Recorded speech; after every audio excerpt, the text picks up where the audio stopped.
decir que desde hace más de 2000 años se quiso jerarquizar la profesión eh, médica, y fue este muchacho Hipócrates que trató de levantar el nivel de la medicina, que estaba muy bajo, que no era tan prestigioso, en un momento de la historia donde la filosofía, con Aristóteles, Sócrates y demás, estaban en la punta del viento. Y él quiso darle un prestigio, elevar la categoría de ciencia a la medicina. Y eso fue el...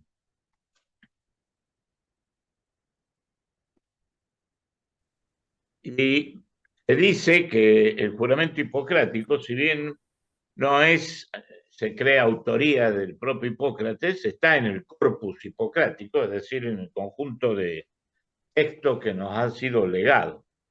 Y, y hay que empezar a relacionar quiénes juran, ¿no? ¿Quiénes hacen un juramento público? Eh, Jurar es prometer, pero fuertemente. Y entonces ven que hay tres grupos, que son los gobernantes, los sacerdotes y los médicos. Y los gobernantes, todas las autoridades civiles, todo lo que ejercen una función pública, desde un intendente hasta un presidente, o aquellos que hacen su ordenamiento sacerdotal, cualquier religión que quieran, ¿no? Pero todo es un acto público que tiene toda una ceremonia, todo un rito, en donde realmente se comprometen, es un compromiso, es una promesa muy fuerte. El jurar es darle mucha fuerza a lo que uno quiere decir, qué es lo que va a hacer. Y nosotros, los que estamos en el mundo de la medicina, también, aunque sin tanta eh, parafernalia, a pesar de que todavía algunas veces se conserva el birrete, también tenemos nuestro rito y nuestro acto de juramento y lo hacemos públicamente en el momento de recibir nuestra habilitación para ejercer cualquier rama del mundo sanitario. Entonces, la pregunta es, ¿qué tienen en común estas actividades? Y si uno se pone a reflexionar, o por lo menos, ¿qué tenían? ¿No? En que sus miembros eran elegidos, no cualquiera podía ser gobernante, no cualquiera podía ser sacerdote, no cualquiera podía ser médico. Y esa elección eran segregados, separados. Fundamentalmente los gobernantes, eh, los sacerdotes, en sus palacios, en sus fortalezas o en sus conventos. Los médicos menos, porque tenían que estar en contacto con los pacientes, y también tenían o compartían en común privilegios, ¿no? Tenían un trato privilegiado, diferente del ciudadano común o de otros oficios. Y eso también estaban rodeados de o marcado por una impunidad. No podían ser juzgados con las mismas leyes eh, que el ciudadano o el súbdito común. ¿Por qué? Porque tenían un rasgo especial que era la autoridad, ¿no? Es decir, era la autoridad, la capacidad de dictar una norma, ya sea a nivel del gobierno, a nivel sacerdotal o a nivel médico. Y esa norma que decía que era lo correcto o lo incorrecto en los tres planos, en, este, era el rasgo más importante, ¿no? Eso, a los que estamos en el mundo de la medicina, nos exigía esa autoridad porque teníamos que tender hacia lo que los griegos llamaron arete, después los latinos virtud, y acá la virtud no como un acto de, digamos, de religiosidad, así, de apego a los ritos religiosos, sino como calidad del accionar, ¿no? Eh, como cuando uno dice un pianista virtuoso, está hablando de que es excelso, ¿no? Entonces, si uno tendría que definirlo, sería la excelencia, no lo óptimo, sino lo mejor, lo excelente. De ahí que también se formara ya en el antiguo la frase que era médico, vir bonus peritus medendi, un buen hombre experto en el arte de curar. Entonces era un buen médico bueno. El buen médico, y ahí cuando digo médico pongan todas las profesiones, ¿no? Enfermera, enfermería, asistencia social, eh, fisioterapia, etcétera, etcétera. Todo lo implicado en la atención de personas que piden ayuda. El buen médico, bueno, el buen era el que tenía buenos conocimientos y habilidades que lo determinaban que era apreciado, valorado. Pero el bueno, ahí se refiere a la parte moral, ¿no? Es decir, y es lo que uno siempre escucha, no, no, es muy humano este médico, ya va a ver qué bien que te atiende, cómo te escucha, ese es el bueno, ¿no? Es decir, porque uno puede ser un buen médico, pero en la parte humana estar flojo de papeles, y pasa muy a menudo, ¿no? Entonces, nosotros sobre todo Andrés Toledo, puso como máxima ahí donde enseñamos, el lema, digamos, el excelente buen médico bueno, como para decir, esto es lo que se nos exige.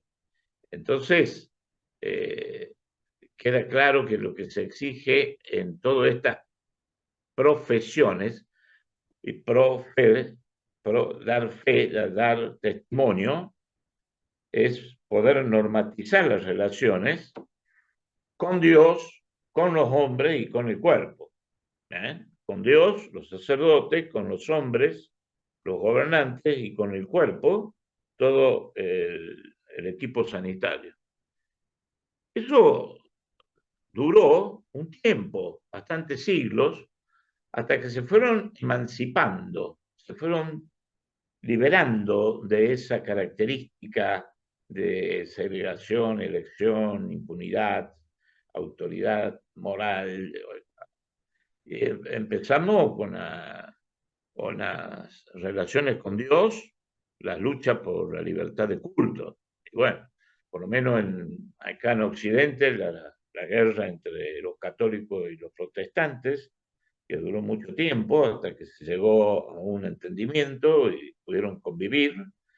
Hay ciertos países que todavía no tienen esa libertad de culto, este, en Oriente, por ejemplo, en Oriente Medio, pero bueno, acá en Occidente ya nadie impone cómo me relaciono yo con Dios o con los dioses. Hay libertad. Y después también, a partir de la Revolución Francesa, se toma como paradigma, en las relaciones con autoridades empezó con la democratización política. Chao absolutismo político, chao Fey, que era el nombrado, designado por Dios, etcétera, etcétera. Y al último, de mitad del siglo pasado, poco tiempo, en la relación con la medicina, ¿no? Se empezó lo que se llamó el debilitamiento del paternalismo médico. Es decir, la palabra debilitamiento justamente no significa se eliminó el paternalismo. No, no se eliminó el paternalismo, se debilitó el paternalismo. Entonces, si vamos a hablar de cómo se ejerció la medicina durante muchos siglos, hasta mitad del siglo pasado, es el modelo paternalista. Pater, padre, un modelo que significaba el poder que tiene un padre sobre un hijo. Y mientras más pequeño el hijo, más poder tiene. Un padre no le pregunta al niño, dame la mano, ¿querés darme la mano para cruzar la calle? Directamente se la toma, porque no le está explicando que es por su seguridad, para correr si viene un auto o volverse atrás. Ahí actúa protección del niño. Y eso va evolucionando a medida que el niño va creciendo y la relación va cambiando. Entonces, tomándolo como ejemplo a esa relación entre el padre y el hijo, se llama modelo paternalista, donde no se reconoce la capacidad del paciente para realizar una decisión autónoma. Autónoma, auto, propio, noma, norma, propia norma. ¿Por qué? Porque se consideraba que al ser un enfermo, y la palabra enfermo viene de infirmus, que significa débil, débil, que no tiene firmeza.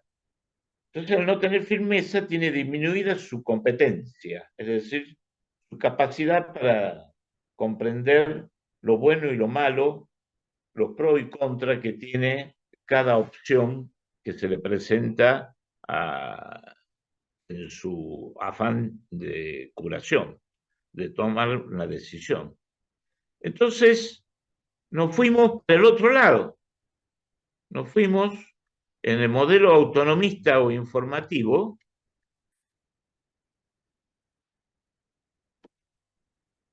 Simplemente se le dice al paciente, y esto muy de Norteamérica, ¿no? Donde brotó esto, ¿no? Fue el germen allí de la autonomía. El decir, este es el plan A, este es el plan B, el plan C, y si hay un plan D, un plan D. Usted elija. Yo, miembro del equipo de salud, no intervengo porque no quiero manipular, ni persuadirlo, ni coaccionarlo, nada. Yo le informo, entonces es necesario solo tener una información necesaria, ser competente y estar libre de coacción interna y externa. Si eso se cumple, ya está. Usted ha elegido, no he presionado, no, y la responsabilidad también es suya. Bueno, entonces, modelo paternalista, modelo autonomista. Esto no es lo que se pretende, porque los mismos norteamericanos ahora están retrocediendo en esto. Y es muy común la frase en Estados Unidos que dicen, if you were me, what would you do? Si usted fuera yo, ¿usted qué haría? Eso está empezando a pasar en Estados Unidos. Es como que eh, el paciente, el enfermo, por más ideología liberal que tenga, individualista, quiere un consejo, quiere un apoyo, una ayuda, no quiere estar solo. ¿eh? Es muy típico, inclusive yo lo he escuchado en familiar mío decir, doctor, si yo fuera su abuela o su mamá, ¿usted qué haría? Dura la pregunta, ¿no? Y bueno, el médico responde, si fuera mi mamá yo le aconsejaría o no le haría esto, si le haría aquello. Bueno, eso en Estados Unidos está empezando, ya empezó, ¿no? Entonces, la pregunta es si el modelo paternalista lo consideraba al paciente incapaz, incompetente para tomar una decisión porque estaba debilitado. Y el modelo autonomista se aislaba del paciente para que el paciente tome su propia decisión, sin intervención de él. ¿Cuál es lo que se propone? Y esto es casi un acuerdo en la bioética, ¿no? El modelo deliberativo. Además de la información, de la competencia y de la libertad, que es muy necesario, nada más que no es solo, sino que el paciente debe ser capaz de deliberar con sus propios valores y preferencias y con lo que propone el médico. El médico ayuda al paciente a desarrollar su autonomía. Esto es lo que se llama empoderamiento, empowerment en inglés, ¿no? Reforzarle al paciente que muchas veces, por circunstancia X, por poca instrucción o poca capacidad de valoración, y uno lo tiene que ayudar a que aprenda a considerar sus propios valores y a no temer a hacer valer sus deseos o sus preferencias, ¿no? Y deliberar es sopesar de libra, de peso. Yo tengo que sopesar los pros y contras, y es lo que hacemos cuando deliberamos este modelo deliberativo, que lo empleamos en la toma de decisión, en el consultorio, en cualquier especialidad que hagamos, cualquier rama de la medicina que estemos, vamos a hacer o lo que se llama una decisión compartida, ¿no? Es decir, el médico ayuda al paciente a desarrollar su autonomía.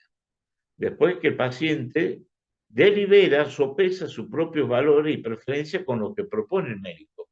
Es decir, se arma una alianza terapéutica, una toma de decisiones compartida. Eso es lo ideal.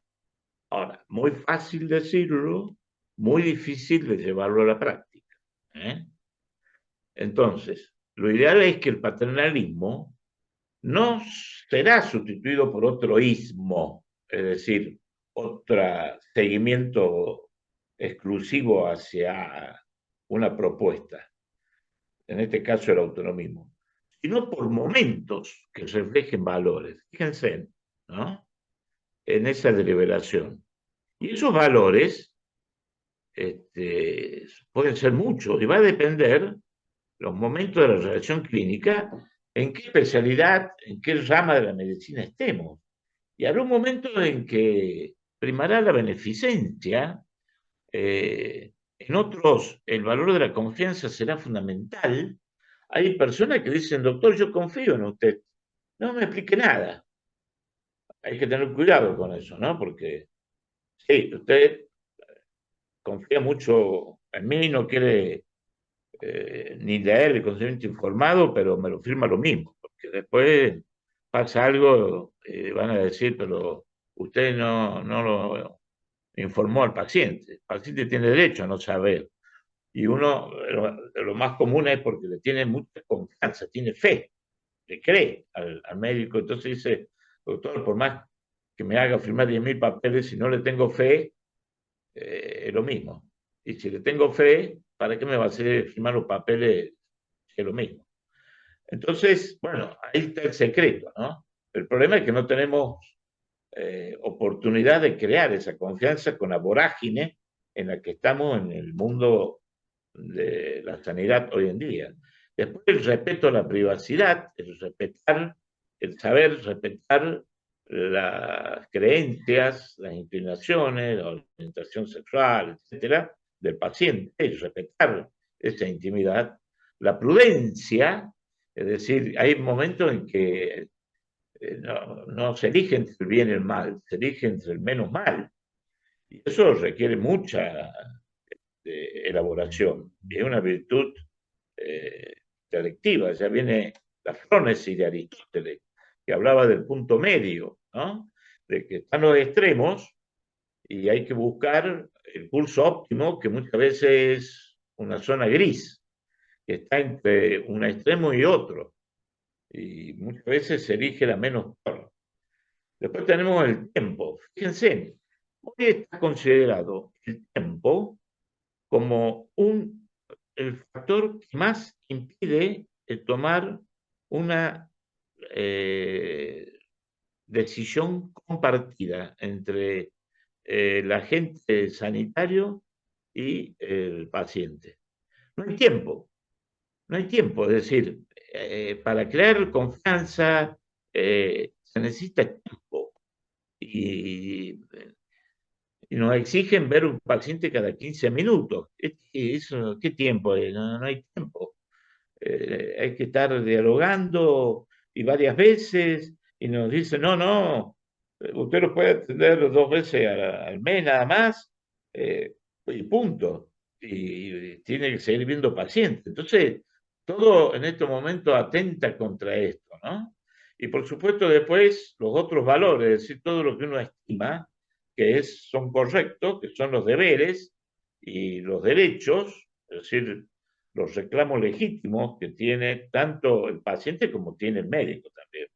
Y por supuesto después los valores como son el buen diagnóstico y tratamiento. Y esos momentos van a ser distintos, depende de la especialidad que hagamos. No va a ser lo mismo los que hacen cuidado paliativo que los que hacen terapéuticos, los que atienden niños, los que atienden adolescentes. Fíjense en el factor tiempo en adolescentes, es tremendo. Los que hacen geriatría, los que hacen cirugía, los, los que hacen urgencias, eso varía, los valores que entran en juego. Y esos son momentos, ¿no? Por supuesto que siempre, hoy en día se tiene que respetar la autonomía, pero no es una autonomía a ultranza, no lo que diga el paciente se hace, no. Hay que dialogar, hay que llegar a una relación eh, terapéutica, a una alianza terapéutica para tomar una decisión compartida. Y esto es pero muy difícil, pero es el único camino para una calidad, para una excelencia en la relación y para evitar quejarnos de que no nos sentimos bien con la forma en que actuamos en el día a día. Y siempre recordar que frente al enfermo, el médico, ante todo, un hombre capaz de ayudarle y aquel un hombre que necesita ser ayudado. Esto lo dijo Pedro Laín Entralgo, que de ahí viene toda la rama española de bioética, cuyo exponente máximo, digamos, en este momento, Diego Gracia Guillén, que ahí se está en San Pablo ahí con Andrés Toledo en un congreso de filosofía. Y fíjense en que en esta definición habla de que el médico no va a ser amigo del paciente, podrá serlo en algún momento, ¿no? Pero en la mayoría es una cuasi amistad, es un término de la Entralgo, porque nosotros, digamos, los profesionales de la salud, tenemos un conocimiento que no lo tiene el paciente y tenemos la experiencia de haber visto eh, similares situaciones, entonces tenemos un conocimiento que el paciente no tiene. Entonces, la relación verticalista, paternalista, médico-paciente, paciente muy arriba y el médico muy arriba y el paciente muy abajo, se ha ido horizontalizándose, pero nunca está a la altura, porque el médico siempre tiene, al tener más conocimiento, tiene un poco más, está un poquito más arriba que el médico, que el paciente, porque el paciente muchas veces no puede comprender todo, ¿no? Bueno, esto es lo que le quería mostrar sobre, eh, perdón, perdón que me fui antes.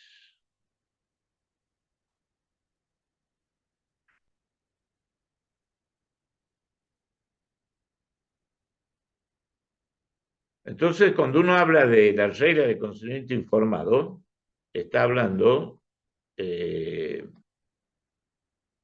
que esa regla, muchos dicen el principio del consentimiento informado. No, no es un principio, es una regla, es muy específico, porque se basa en el principio del respeto a la autodeterminación de las personas, que a su vez se basa en el derecho de autodeterminarse y se basa en la autonomía moral personal. ¿eh? La regla del consentimiento, hasta la palabrita dice que también hay que pone algo no solo intelectual, sino también del sentimiento, ¿no? Bueno, eso era lo que le quería mostrar o introducir con el asunto de el tipo de relación que tenemos hoy en día con los pacientes. Y la pregunta que surge es, muy bien, estamos con el respeto a la autonomía del paciente, respeto que no es que el paciente haga lo que quiera, sino que lo vamos a deliberar. Pero en esta relación nueva médico-pacientes hay ciertos valores o estimaciones, como son la veracidad, la intimidad y la confidencialidad. Fíjense que ya en el informe Belmont, allá que surgió por esas denuncias que hubo de mal, de violaciones a los derechos de los pacientes, y se formó una Comisión Nacional para la Protección de las Personas objeto de implementación biomédica y de la conducta, que elaboró el informe Belmont en el 78, donde surge por primera vez el respeto por las personas, que después se llamó autonomía, beneficencia y justicia que ya estaban, y aunque el informe Belmont no la mencionaba, después apareció la no maleficencia, y esto sobre todo porque después apareció el libro de ética biomédica, principios de ética biomédica, de Vision y Children, que fueron dos filósofos que participaron en esa comisión, que fue multidisciplinaria. Entonces, la autonomía moral personal la tenemos que considerar un atributo del sujeto como ser con la potestad de estar en la vida, dándose a sí mismo el sentido y norma de la existencia. Es decir, no es algo que uno aprenda, no, ya está. Yo ya tengo, por el hecho mismo de ser persona, tengo la potestad, tengo la capacidad para darme a mí mismo lo que yo quiero ser y las normas con las cuales yo adopto para dirigir mi existencia, mi vida. Entonces, no, esto es inalterable. Toda persona tiene su propia autonomía, que muchas veces esté disminuida o que esté anulada porque estaré en coma o tengo una demencia senil o soy un niño que todavía no tiene vivencias como para tener valores y poder tomar decisiones, está bien, pero que la autonomía la tenemos todos, la tenemos todos. Nadie puede decirnos qué normas vamos a seguir. Es decir, es lo que en la clase anterior se deben haber asentado, que no hay exclusivismo, no hay dogmatismo, es decir, nadie puede decir esta es la verdad y al ser esto la verdad, todo lo demás es mentira. Por lo tanto, si usted no cree en esto, está en la mentira y hay que anularlo. El dogmatismo, el exclusivismo, ¿no? Ahora, ¿cómo respetamos en la forma práctica esa autonomía? ¿Cómo respetamos de los pacientes? Y acá algunos ítems. Decir la verdad, respetar la intimidad, proteger la información confidencial y obtener el consentimiento informado. Decir la verdad no es tan fácil. Antes no se le decía toda la verdad a los pacientes, ¿no? Y los argumentos para no decirle la verdad es que los médicos tenían el privilegio terapéutico. Lo más importante era tratar al paciente. Si yo le digo que tiene cáncer, se va a deprimir, entonces no se lo voy a decir. Claro, tengo el privilegio de no decirlo. ¿Por qué? Porque la verdad tiene efectos demasiado angustiosos, locura y suicidio. Esto no está probado empíricamente, ¿eh? Es decir, va a producir tristeza si yo a alguien le digo, usted tiene cáncer, pero no. De ahí a la depresión hay un camino largo. La tristeza es algo natural que surja, pero no decir la verdad por efecto demasiado angustioso no está probado.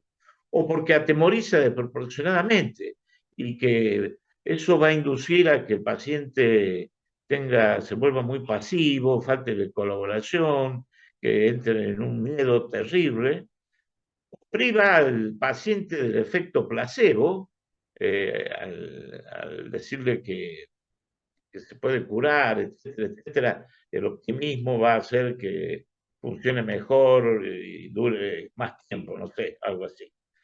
Lo otro es, argumento para no decir la verdad, que es imposible conocer la verdad tal como es. Pero esto no tiene mucha validez porque nadie tiene la verdad. Tenemos nuestras verdades. Otro argumento es que los enfermos no son capaces de comprender la información adecuadamente. Esto también es relativo porque todo depende si uno ha dado la información adecuada. No es que uno tiene, yo le informé de todo, sí, pero fue adecuada a la formación o al eh, grado el nivel de cultura, digamos, del paciente, del entendimiento fue adecuada. Los pacientes no desean en el fondo ser informados de la mala noticia. Podrá haber algunos, pero la mayoría está demostrado que sí quieren saber la verdad.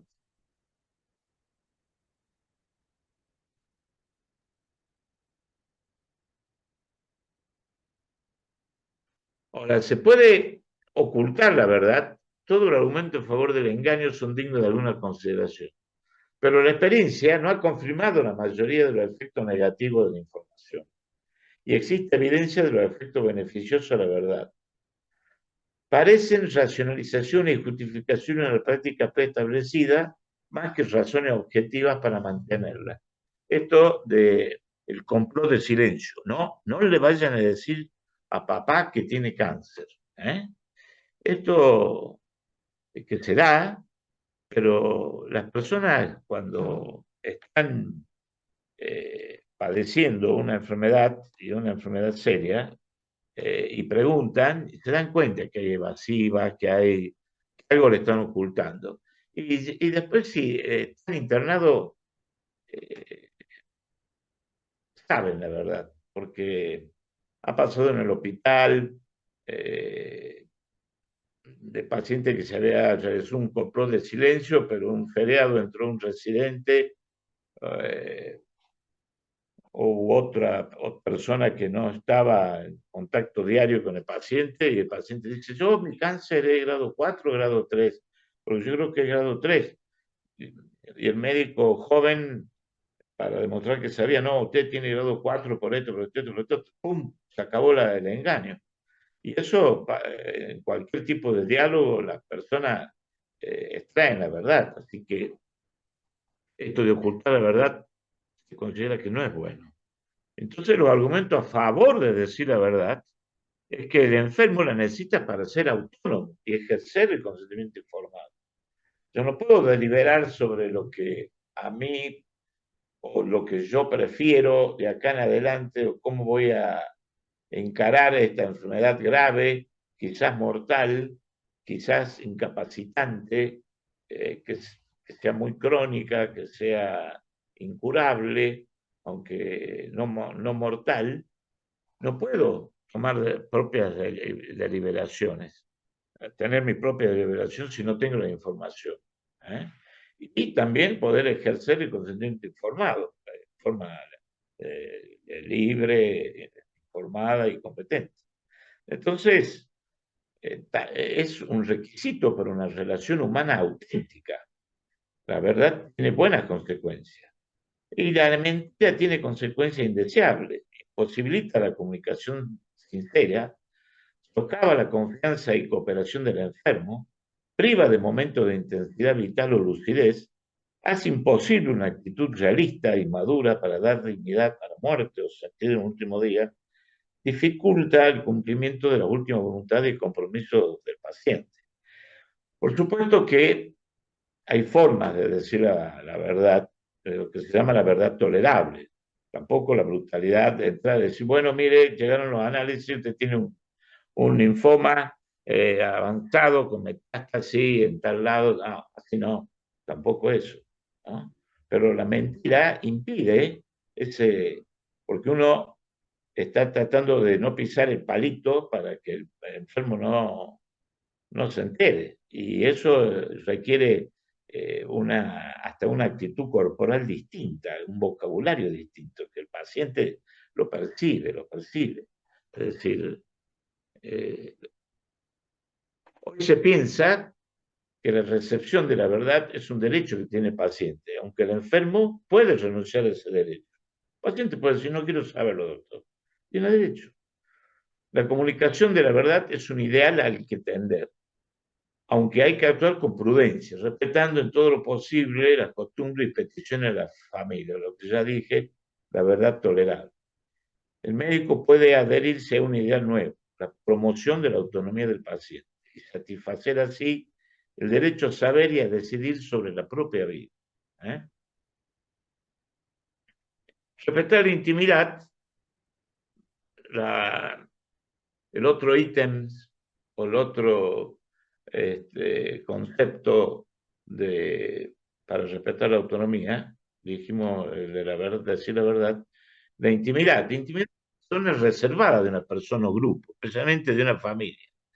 Sinónimo de privacidad. Eh, yo ya estoy jubilado, pero cuando era joven no teníamos permiso para entrar en una habitación. Hoy en día tocamos la puerta, abrimos la puerta y decir permiso, podemos pasar, porque el paciente puede estar en el baño, se puede estar bañando, puede estar... y eso es invadir la privacidad, la intimidad, ¿no? Hoy ya no, es todo. Y uno ni se presentaba, ¿no? Ni se presentaba. Decía buenas, acá vengo con unos médicos a revisarlo y sacaba la sábana y empezaba a revisar al paciente. Y el paciente obediente, sumiso, enfermo, infirmus, débil, se dejaba hacer. Hoy ya no es tan fácil. Hoy hay que presentarse uno y presentar a los médicos y pedirle permiso. Si acepta que los médicos jóvenes pueden examinarlo, etcétera, etcétera, ¿no? Fíjense, en 1890 empieza la definición con que la intimidad es el derecho a ser dejado solo. Las técnicas de comunicación promovieron definiciones relacionadas con la información. Es el control que poseemos sobre la información que trata de nosotros mismos. Y una definición general, la intimidad es el ámbito privado en que los individuos controlan su propia vida y gestionan sus propios valores libremente, sin injerencia de personas no deseadas. Por eso hoy se trata mucho de proteger la intimidad, inclusive está la ley de protección de la intimidad, habeas data, que exige que mucha información sea encriptada o sea codificada y que no sean públicas. Se han hecho estudios en hospitales grandes en Estados Unidos, en los ascensores, con micrófonos y grababan las conversaciones, ascensores para el personal de salud, ¿no? La cantidad de revelación de intimidades, de violación de la intimidad que había, terrible. Fíjate, el paciente de la 504 dio VIH positivo. Es una violación total de la intimidad. Bueno, ahora estamos con respetar la intimidad. Y la intimidad puede ser el nivel físico, no ser tocado sin consentimiento, ni observado en la vida privada, lo que yo decía recién del respeto a la habitación del paciente. A nivel informacional, no difundir informaciones privadas, especialmente las que afectan a datos sensibles, como por ejemplo informar que el paciente tiene VIH positivo a personas que no necesitan saberlo, y a nivel decisional, poseer autonomía en las decisiones que repercuten exclusivamente sobre su vida privada. Son tres niveles, ¿eh? Físico, informacional y tomar la decisión. Respetar esa decisión que está basada en las normas, en los valores, en las convicciones, esa certeza normativa que tenemos cada uno y que se han ido formando con el tiempo. Y la importancia de la intimidad, la dignidad y el bienestar personal, la creatividad y la responsabilidad del individuo solo son plenos cuando se ejercen libremente sin censura. Los individuos no podrían ser lo que son ni ser lo que quieren ser sin un refugio de intimidad. Y los argumentos son etológico, antropológico, histórico, psicológico, sociológico, político, ético, religioso, filosófico, legales, y la lista sigue, ¿no? Entonces, la importancia de la intimidad para el individuo aconseja reconocerlo como un derecho universal. Cuando uno dice derecho, dice reclamo legítimo, ¿no? Y ya aparece en la Declaración Universal de Derechos del Hombre, en el 48. Nadie será objeto de intromisión arbitraria en su vida privada, su domicilio y su correspondencia, ni de daño a su honor o reputación. Toda persona tiene derecho a la protección de la ley contra tales intromisiones y daños. Valor de la intimidad y la confidencialidad. La intimidad es una necesidad primordial, su importancia la convierte en derecho universal. El respeto a la intimidad es un fin en sí mismo. La confidencialidad es un valor que sirve como instrumento para protección de la intimidad. Su obligatoriedad se deriva de ciertos deberes generales, no maleficencia, compromiso, lealtad, promesa, y su deseabilidad es proporcional a las consecuencias que promueve: confianza, igualdad, evitación de daño. Pero su valor puede ser mayor o menor dependiendo de la obligación que le justifica o del fin que promueve. No debe proteger fines indeseables. Es decir, yo puedo estar exceptuado del deber de confidencialidad, esta protección a la confidencialidad, ¿no? La diferencia entre confidencialidad y secreto médico. La confidencialidad es un derecho de las personas a que quien llegue a conocer datos íntimos suyos no los revele ni utilice sin su autorización expresa. Y esto está penado por ley, si yo violo este derecho. Mientras que el secreto médico partía no de las personas, sino partía del deber del médico. Es de lo que tenía que hacer el deber de mantener oculta la intimidad del paciente y no revelar datos confidenciales para fines ajenos a la asistencia sanitaria, mientras el paciente no lo autorice o no existan exigencias suficientes importantes de bien público, como ser denunciar una enfermedad contagiosa, evitando de daño a tercero o imperativo legal. El secreto médico, fíjense que ya viene del juramento hipocrático. Todo lo que viese dentro de un lo será, porque ya en esa época se ve que no había tanta respeto a la intimidad. Estamos hablando de hace más de 2000 años. ¿No? Y está muy claro en el juramento hipocrático el deber del secreto médico, pero a partir del médico.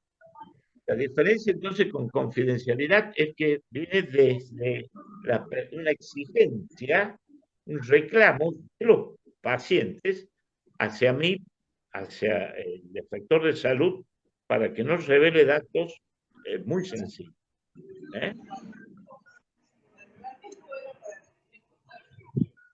Bueno, esto lo vamos a pasar. Fíjense, en la Declaración Universal de Bioética y Derechos Humanos, artículo 9, privacidad y confidencialidad, Perdón, ahí por favor, hay el micrófono abierto. Siléncienlo, gracias. La privacidad de las personas interesadas y la confidencialidad de la información que la atañe deberían respetarse. En la mayor medida posible, esa información no debería utilizarse o revelarse para fines distintos de lo que determinaron su acopio o para lo que se obtuvo el consentimiento, de conformidad con el derecho internacional, en particular el relativo a los derechos humanos. Fíjense en el Código Civil nuestro, la persona humana lesionada en su intimidad personal, familiar, puede reclamar la prevención y reparación de los daños sufridos. ¿Ah? Y la ley de derechos del paciente en su relación con los profesionales de salud e instituciones de salud. La ley 26529-09. Esta ley hay que saberla, hay que estudiarla, hay que conocerla. La 26529, que después vino la 26742, la ley de muerte digna, que fue una modificatoria, mal llamada ley de muerte digna. Pero bueno, pero la base está acá, en esta ley, 26529, del año 2009. Hay que saberla bien. ¿Eh? Acá habla de la intimidad, habla de la confidencialidad. Y yo a ver, ¿qué ven acá? Cuénteme. Esto es lo que ven en una foto. Y que se la saqué sin permiso de la paciente. ¿Qué opinan? ¿Hay una violación de la intimidad? Sí, totalmente. La paciente tiene que acceder a que le saquen la foto. Bueno, muy bien. Claro, Yo diría que hay ahora dos, una dos imagen de... violaciones. ¿Cómo? Yo diría que hay dos violaciones de la intimidad. Uno, sacar la foto y la otra, publicarla. Muy bien. El atenuante que tengo es que es mi hija, y era mi primer nieto, así que la saqué y después le pedí permiso, por supuesto, para publicar. Pero esto es una violación. Si no le tengo permiso, fíjense en que ya hace más de 12 años, porque ya no se pueden tener flores dentro de la habitación de una parturienta, por razones de infectología. Pero bueno, ahí está. Uno dice, no, pero mira qué linda foto para publicar, para poner, qué bien que se encuentra la madre en relación con su hijo, bla, bla, bla, bla. No, esta es violación flagrante a la intimidad de la persona, ¿no? Voy al atenuante. Y esto, que está en nuestro hospital y ya se están haciendo varios, en todos los hospitales, en donde se pone este póster, es tu derecho conocer la información de tu historia clínica, los costos de atención de tu salud y ser atendido acorde a lo mismo. Toda la información, tratamiento y pronóstico de forma clara, completa y comprensible. Fíjense en esto, ¿no? Los costos de atención de tu salud. Vas a tener que pagar 3.000 pesos por la consulta, 10.000 por la radiografía. Me quiero ver en esto. Menos mal que me jubilé. Decidir la información a compartir con familiares, a terceros y en qué circunstancias. Tienen el derecho sobre la aceptación o rechazo de determinados tratamientos y solicitar el alta voluntaria. Tu voluntad es recibir determinados cuidados y tratamientos mediante un documento y en el momento necesario. La participación en actividades de docencia e investigación. El derecho a ser asistido con celeridad, competencia y respeto, sin ningún tipo de discriminación. Ser respetado en tu intimidad personal, en tu, no alcanzo a leer, en tus creencias religiosas. Pero es tu deber también, es tu deber respetar a otros pacientes y personal del hospital, respetar la norma de convivencia y los regímenes de visitas, informar datos útiles necesarios sobre tu persona para una mejor prevención, diagnóstico y tratamiento, leer y firmar atentamente toda la documentación que se te entrega. Entonces, esto hay que darlo a conocer. Ni los médicos ni los pacientes lo conocen. Y esto está todo en la ley 26529. Es decir, más allá de la ley, son derechos, son reclamos legítimos, son deberes que nosotros también como médicos tenemos. Y se producen, si ustedes hacen una reflexión, violaciones a la intimidad o, miren lo que pasó en mi hospital, ¿no? En el hospital privado. Historia clínica electrónica, usted puede acceder a su historia clínica, le damos una clave y usted puede entrar porque usted es el dueño de la historia clínica, bla, bla, bla, bla, bla, bla. Muy bien, todo muy bien.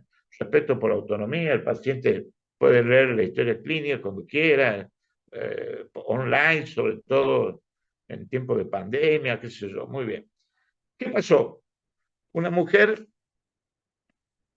se hace una biopsia de un ganglio y bueno, le dicen, bueno, dentro de 20 días venga para que le comuniquemos el resultado, vuelva a su médico de cabecera que le pidió la biopsia de este ganglio. La mujer entra a los 15 días a la historia clínica, va a estudios, resultado de la biopsia, metástasis de carcinoma, de cosas. Mujer sola, 70 años, una crisis terrible, gritos, bueno, los vecinos la escuchan, llaman a los familiares, estamos un tole, es decir, nada ilegal, todo legal, la información de la paciente, la podía ver solo la paciente porque tenía una clave personal, pero era una verdad intolerable enterarse por medio de la computadora de que tenía una metástasis de un carcinoma. A partir de eso, bueno, aprendimos. Todo informe de anatomía patológica será encriptado, codificado y será dado personalmente por el médico interviniente. Aprendimos esto, ¿no? Un límite al autonomismo. No se puede decir todo, poner todo, porque es muy violento. Bueno, hasta acá lo que le quería decir.